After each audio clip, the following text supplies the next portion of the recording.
అధికార పార్టీ నేతలు మాత్రం ఒక విషయం చెప్తున్నారు. సంక్షేమ పథకాల లబ్ధిదారులు ఎవరైతే ఉన్నారో వాళ్ళు పెద్ద సంఖ్యలో పోలింగ్ లో పాల్గొని జగన్ ప్రభుత్వాన్ని ఆశీర్వదించారంటున్నారు. మరి మీరేమంటారు దానికి?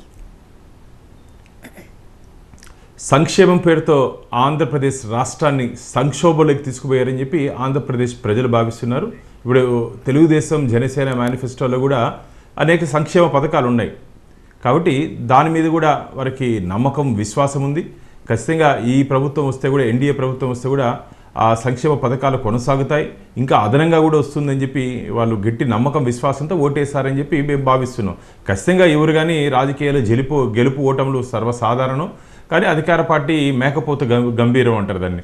అంటే ఓడిపోతున్నా సరే మేము గెలుస్తున్నామని చెప్పి ఒక ఫీడ్ని ప్రజల్లోకి వదులుతున్నారు. ఇంకెంత ఒక 20 రోజుల్లో ప్రజా అభిప్రాయం ప్రజల తీర్పు జూన్ 4వ తేదీ అందరికీ తెలియబోతుంది. రైట్. సో పోలింగ్ ముగిసిన తర్వాత కూడా ఇంకా చాలా నియోజకవర్గాల్లో హింస కొనసాగుతూనే ఉంది. దీనికి ఎవరి వైఫల్యం కారణమంటారు?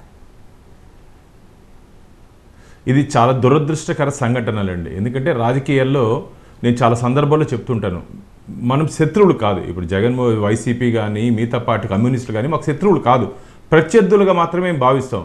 కానీ ఒక శత్రుత్వంతో ఒక కసితో ఎన్నికల వరకు మనం పార్టీల విధంగా కష్టపడాలి, నా పార్టీ గెలవాలని చెప్పి నేను వాళ్ళ పార్టీ వాళ్ళు గెలవాలని చెప్పి వాళ్ళు కష్టపడేదంటే తప్పు లేదు. కానీ ఎన్నికలైన తర్వాత ఎందుకంటే గొడవలు, ఓటేసిన వాడిని పోయి కొడతారు, ఏజెంట్ని కొడతారు, ఇది మంచిది కాదు. నిన్న తెనాల్లో అధికార పార్టీ ఎమ్మెల్యే శివరామకృష్ణరాజు ఓటరు అయ్యా లైన్లో రావయ్యా అంటే అతన్ని చెంప చెల్లుమనిపించాడు, ఓటర్ కూడా తిరిగి కొట్టాడు. ఇది ప్రజాస్వామ్యం, ఇది మంచిదే చెప్పండి. అంటే ఒక ఎమ్మెల్యేకి ఒక శాసనసభ్యుడికి ఓపిక లేకపోతే ప్రజలు చెప్పినట్టు మాటని వినే పరిస్థితి కూడా లేకుండా చేసుకుంటే ఇప్పుడు ఆయనే కదండి అవమానపడింది, తిరిగి ఓటర్ కొట్టాడు, తిరిగి సుధాకర్ అనే వ్యక్తి కొట్టాడు, ఆయనే కదా అవమానమైంది. ఇప్పుడు నిన్న తిరుపతిలో ఈరోజు చంద్రగిరి కాన్స్టిట్యుయెన్సీలో అక్కడ ఉన్నట్టు పులివర్తి నాని ఆ పోలింగ్ స్టేషన్ దగ్గరికి వెళ్తున్నాడు, స్ట్రాంగ్ రూమ్ దగ్గరికి.